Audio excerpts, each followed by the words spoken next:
বর্তমানে জি বাংলার অন্যতম সেরা জনপ্রিয় ধারাবাহিক জগদ্ধাত্রী একের পর এক এমন দুর্দান্ত চমক আসছে যে দর্শক অবাক হয়ে যাচ্ছে। তার সাথে বাড়ছে গল্পের আকর্ষণ। চলতি সপ্তাহের টিআরপিতে আমরা দেখেছি প্রতিপক্ষকে হারিয়ে দিয়ে সেরা দুয়ে অবস্থান করছে জগদ্ধাত্রী। গল্প জগদ্ধাত্রীর কামব্যাকে আরও জমে উঠেছে।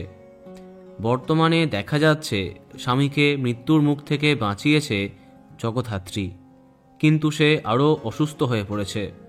ডাক্তার জবাব দিয়েছে সে কখনো আর নিজের পায়ে দাঁড়াতে পারবে না। এদিকে স্বয়ম্ভু এই কেসের সমাধান করবার চেষ্টা করছে।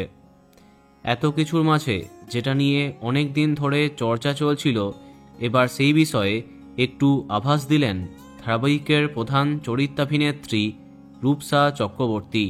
তার কথায় আরও কনফার্ম হলো যে খুব শীঘ্রই এই ধারাবাহিকে আসছে একটি বড় টাইম লিপ। হয়তো বড় বয়সী দুর্গা এন্ট্রি নিচ্ছে। যে চরিত্রে কাকে দেখা যাবে তা এখনও জানা যায়নি। সম্প্রতি নিজের ইনস্টাগ্রামে একটি ভিডিও পোস্ট করেছেন অভিনেত্রী, যেখানে তিনি জানাচ্ছেন জগদ্ধাত্রীতে খুব তাড়াতাড়ি বিরাট বড় চমক আসছে, ফলে সব কিছু পাল্টে যাচ্ছে। বোঝাই যাচ্ছে অনেকটা সময় পেরিয়ে যাবে এর গল্প। কিন্তু জগদ্ধাত্রীর কি হবে? সে কি মারা যাবে? কে হবে দুর্গা?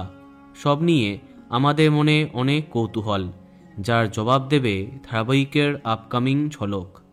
তো বন্ধুরা, কে কে এক্সাইটেড কমেন্টে জানাতে পারো। আর এই রকমই আরও অনেক ভিডিও পেতে সাবস্ক্রাইব কারেন্ট পজ। ধন্যবাদ।